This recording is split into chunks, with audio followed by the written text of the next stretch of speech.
ప్రతాప్ రెడ్డి గారు, మీ యాటిట్యూడ్ చూసినా లేకపోతే మీ పని విధానం చూసినా వీటన్నిటిని ఎక్కడో మీరు చిన్నప్పుడు దగ్గర నుంచి చూసినట్టు, అంటే ఆ ప్రాబ్లమ్ని ఐడెంటిఫై చేయాలి, ఆ పెయిన్ ఇలా ఉంటుంది కాబట్టి దాన్ని మనం సొల్యూషన్ ఇవ్వాలని ఒక ఇది కనిపిస్తూ ఉంటుంది.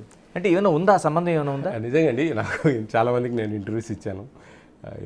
ఎవరు కూడా నన్ను ఇంత డెప్త్ క్వశ్చన్ అడగలేదు. వాస్తవంగా నాకు నా ఏజ్ ఆఫ్ 8, 9, 10 ఇయర్స్ ఏజ్లో మా ఇంటికి దగ్గరలో అప్పుడు ఎస్సీ ఎస్టీ హాస్టల్స్ బాడెక్కిచ్చాం. మా ఇల్లు బాడెక్కిచ్చాం. ఆ బాడుగకి ఇవ్వడము, అప్పుడు పెద్ద బిల్డింగ్స్ ఇవన్నీ లేవు, చాలా దారుణంగా ఉండేవి భోజనాలు వాళ్ళకు. నేను ఎప్పుడు చూసేవాడిని, వాళ్ళతో ఆడుకునేవాడిని, అక్కడ పోయి చూసేవాడిని నేను. వాళ్ళ బ్యాక్ సైడ్ మా ఇల్లు. ఆ పిల్లలతో రెగ్యులర్గా బాగా ఉండేవాళ్ళం మేము. ఎస్సీ ఎస్టీ ఈ రెండు సంబంధించినవి. ఓకే. వాళ్ళకు పొద్దున్నే తెల్లటి అన్నము, ఎర్రటి కారంలో కూడా మళ్ళీ రోట్లో వేసి దంచింది, లేకపోతే మిక్సీ పట్టింది కాదు, కారపొడిలో నీళ్లు పోసిస్తారు, అది కలుపుకొని తినేవాళ్ళు. అంటే గొడ్డు కారం జస్ట్ లైక్ ఓకే. మధ్యాహ్నము నీళ్ళ సాంబారు, పసుపు నీళ్ళు కనపడతాయి దాంట్లో, పప్పు ఇప్పు అలాంటిది ఏమి ఉండదు. అది వాళ్ళు తినేవాళ్ళు. సాయంత్రము మేము చాలా వీడియోలలో చెప్తా ఉంటాను, బోధ కొట్టాలు ఉంటాయి కదా, బోధ కొట్టాలు, గుడిసెలు, అవి వర్షం పడినప్పుడు సూర్య నీళ్ళు అంటారు, ఎర్రగా నీళ్లు కారుతాయి, అట్లుంటుంది రసం. మజ్జిగ, పల్సటి మజ్జిగ. ఆ మజ్జిగ పోసుకుంటే తెల్ల పురుగులు నల్ల పురుగులు పైన తేలుతాయి ఇట్లా. అవన్నీ తీసేసి భోంచేసేవాళ్ళు పిల్లలు. అంత దారుణమైన పరిస్థితి నుంచి అవన్నీ నేను కళ్ళారా చూశాను. మా అమ్మ నాన్న ఇద్దరు టీచర్లు, మేము అంతేంతో అవో మిడిల్ క్లాసు, సంతోషంగానే ఉండేవాళ్ళం. ఇవన్నీ చూసినప్పుడు నాకు బాగా నాటుకుపోయింది ఇవి నాకు. ఆ రోజు నుంచి ఈ రోజుకు నిజంగా ప్రభుత్వాలను కూడా మనం అప్రిషియేట్ చేయాలండి. అన్ని ఏ ప్రభుత్వం అయినా కానీ ఎంతో మార్పులు తెచ్చాయి. పొద్దున్న milk, breakfast, boiled egg, chikki everyday, afternoon lunch 2 curries with curd, evening snacks, night మంచి 2 కర్రీస్తో మజ్జిగతో భోజనం, నైట్ మళ్ళీ fruit, weekly twice chicken, 157.5 grams chicken. ఇంత అద్భుతమైన ఇళ్ళలో కూడా తినలేరండి పేదలు మామూలుగా. అంత మంచిగా పెడతా ఉన్నారంటే సంతోషం. కానీ అది ఫుల్ ఫ్లెడ్జ్లో ఇంప్లిమెంటేషన్ కావడం లేదనేది, అంటే దానికి ఎన్నో ఉన్నాయి కారణాలు. ఎందుకంటే ఆ డబ్బులు సరిపోకపోవడము, వాళ్ళు ఇబ్బందులు పడ్డము, అవి కొన్ని సమస్యలు జరుగుతూ ఉన్నాయి. అది కొంచెం ప్రభుత్వాలు దీంట్లో మార్పులు చేయాలి, కొంచెం డబ్బులు కేటాయించాలా, వాళ్ళకి మంచిగా చేస్తే కానీ వాళ్ళు చేయగలరు ఇంకా హ్యాపీగా. కానీ చాలా వరకు మీలాంటి పోస్టులు ఉండే వాళ్ళకి, అటు ఆర్టీఐ కావచ్చు, రైట్ టు ఇన్ఫర్మేషన్ కావచ్చు, డిపార్ట్మెంట్ కావచ్చు, ఇలా చాలా వరకు ఉన్నాయి. ప్రభుత్వం మారిన వెంటనే అధికారులు అక్కడ కింద మారిపోతూ ఉంటారు. ఎందుకంటే మీరు అంతకుముందు అధికార పార్టీలో ఉండి నియమించిన తర్వాత వెళ్ళిన సిస్టమ్కి, ప్రభుత్వం మారిన తర్వాత వెళ్ళిన సిస్టమ్కి చాలా గ్యాప్స్ మనకు కనిపిస్తూ ఉంటాయి. అది చాలా వరకు మనం చూసాం. అలాంటివి ఏమైనా ఎదురవుతున్నాయా? నేను అదే చెప్తున్నానండి, నాకు సమస్యలు ఏం రాలేదు. వస్తాయని అనుకున్నాను నేను ఫ్రాంక్లీ. ఓకే, వస్తాయి ఈ సమస్యలు. ఎందుకంటే నేను జగన్మోహన్ రెడ్డి గారు రికమెండ్ చేసిన క్యాండిడేట్ను కదా, నాకు వస్తాయి అని ఒక 3-4 months నేను సందిగ్ధంలో ఉన్నాను స్టార్టింగ్లో, రిజల్ట్ తర్వాత. అప్పుడు నేను విజిట్స్ కూడా పోలేదు యాక్చువల్గా. ఇంకా ఆ టైంలో చూద్దాం, చేద్దాం, ఏమవుతుంది ఏంది అని నేను ప్రొసీడ్ అయ్యాను. నాకు ఎక్కడ ఆటంకం రాలేదు. ఆ విధంగా నేను ప్రొసీడ్ అవుతాను. ఆటంకం అంటే ఏం లేదండి, ఇది statutory body, constitutional post, 5 years tenure, 2022 to 27. At the same ఆ రోజుల్లో కూడా 2017లో మన ఇప్పటి ముఖ్యమంత్రి గారు జేఆర్ పుష్పరాజ్ ఎక్స్ మినిస్టర్ ఆయన నియమించారు. ఆయన 22 వరకు ఉన్నారు. 22 తర్వాత నన్ను తీసుకున్నారు, ఆయన రిటైర్మెంట్ తర్వాత. కానీ వాళ్ళంటే ఆ పరిస్థితులలో వాళ్ళు ఏదో ఆఫీసులు పరిమితమై అట్లా చేసేవాళ్ళు. నేను కొద్దిగా ఎక్కువగా ఫోకస్ కావడం, పబ్లిక్లోకి తీసుకెళ్ళడం జరిగింది. ఈ ఫుడ్ కమిషన్ అనేది ఉంది అని ఈ తెలుగు 2 రాష్ట్రాలకు పరిచయం చేశాను. ఎగ్జాక్ట్లీ, ఇది ఉంది, జరుగుతుంది, మేము యాక్టివ్లో ఉన్నాం, మేము మా వల్ల ఈ విధమైన ఉపయోగాలు జరుగుతాయి అని చెప్పి నేను తీసుకెళ్ళాను వాస్తవంగా. ఎందుకంటే ఈ తెలంగాణ నుంచి అయితే ఏంటి, నాకు ఎక్కువ కామెంట్స్ వస్తూ ఉంటాయి, మీరు రండి సార్ వీటికి అని కూడా వాస్తవంగా.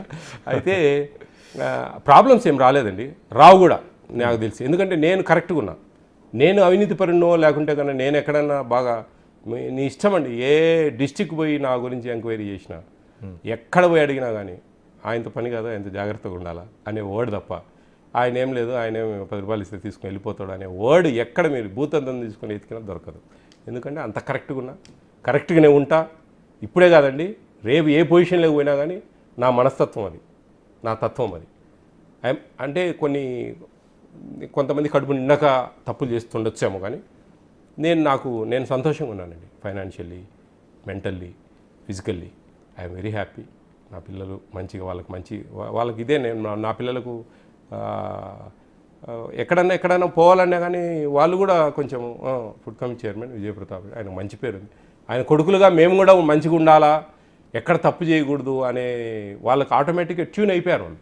ఎంతమంది నాకు ఇద్దరు కొడుకులు. ఒకడు ఈకేలో మాస్టర్స్ చేస్తూ ఉన్నాడు, ఇక్కడ బీబీఏ చేసిపోయాడు.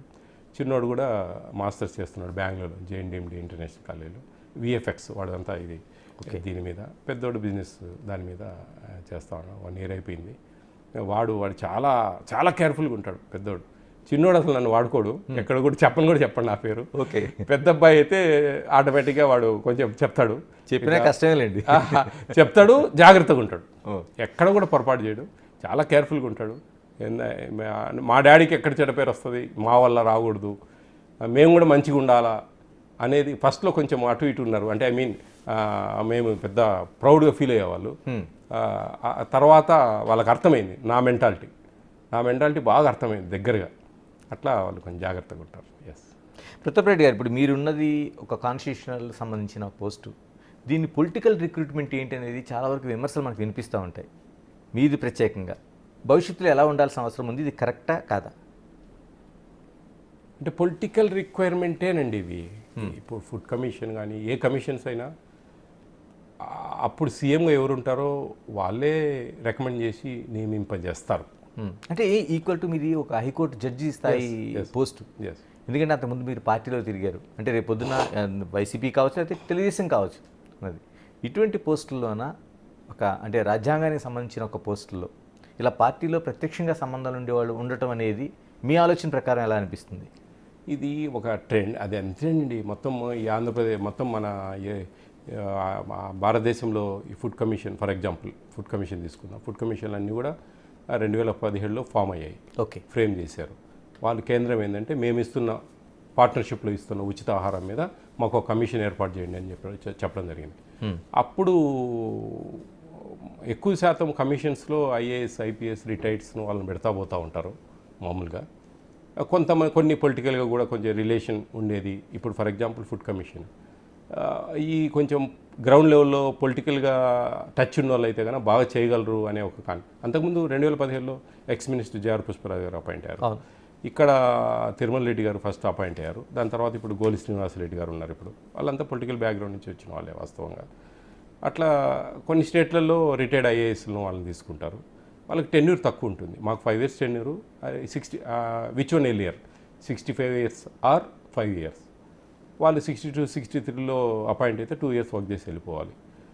ఇట్లా ఈ పొలిటికల్ బ్యాక్గ్రౌండ్ ఉన్న వాళ్ళు అయితే కన్నా, అంటే ఆ పొలిటికల్ బ్యాక్గ్రౌండ్ చూడరండి, నేను నాన్ గవర్నమెంట్ ఆర్గనైజేషన్ రన్ చేస్తున్నాను అనే ఒక కాన్సెప్ట్ మీద కూడా నాకు ఇవ్వడం జరిగింది. యాక్చువల్లీ నేను ఒక schools plus orphanage homes service motto దాంట్లో అది గాడ్ గ్రేస్ అండి. నేను ఓపెన్గా జగన్మోహన్ రెడ్డి గారికి ఆ రోజు థాట్ రావడం అయితేనేంటి, నాకు ఇది కావాలని నేనేం అడగలేదు. నాకు మీ ఇష్టం, నాకేం అవసరం లేదు, మీ ప్రేమ ఉంటే చాలు నాకు అనే ఒక ఇది ఇచ్చాను. 2014 నుంచి 19 వరకు మండలాధ్యక్షుడిగా పనిచేశాను పూర్వామిల్లలో. అప్పుడు ఎన్నో చేశాము, ఎన్నో యాంటీ గవర్నమెంట్గా అప్పుడు ప్రతిపక్షంలో ఉన్నాం కాబట్టి చేశాము. అదన్నీ గుర్తించారు. కష్టపడ్డాడు విజయ్, బాగా చేస్తాడు, ఇతనికి ఒక స్ట్రైట్ ఫార్వర్డ్. ఈ పోస్ట్కి అయితే అప్పటికి యాక్చువల్లీ ఆల్ చైర్మన్స్ అన్నీ ఫిల్అప్ అయ్యాయి, కార్పొరేషన్స్ అన్నీ.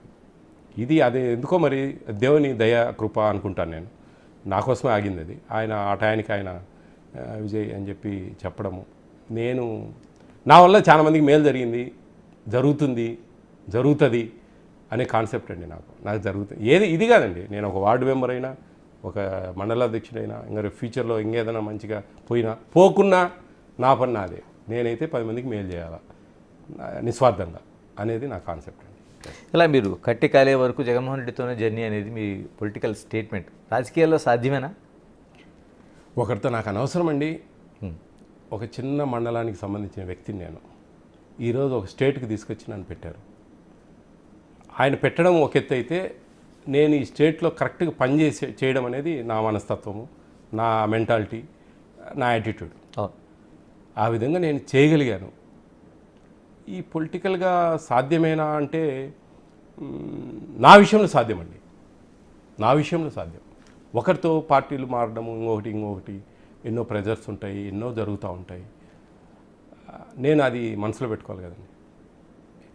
Being a human being, Jaganmohan Reddy గారు ఇచ్చిన మంచిని నేను ఈరోజు లేకుంటే నేనేదో మండలంలో ఉండేవాడిని, బయలుకప్పల అక్కడ ఉండేవాడిని తప్ప ఇక్కడికి వచ్చి మీ ముందు మాట్లాడేవాడిని కాదు. 10 మంది ఇంతమంది నన్ను ఇష్టపడేవాళ్ళు కాదు, ఇంతమందికి నేను సర్వీస్ చేసేవాడిని కాదు. ఇంత గొప్ప పరిస్థితి లేకపోయే పరిస్థితి లేదండి వాస్తవం. ఆయన ఇచ్చిన అవకాశాన్ని ఆయన వెంబడే ఉంటాను, ఆయన ఇట్లే ఉంటుంది ఎప్పటికీ. ఇలాగ ఈ 1.5 year అయిపోతుంది.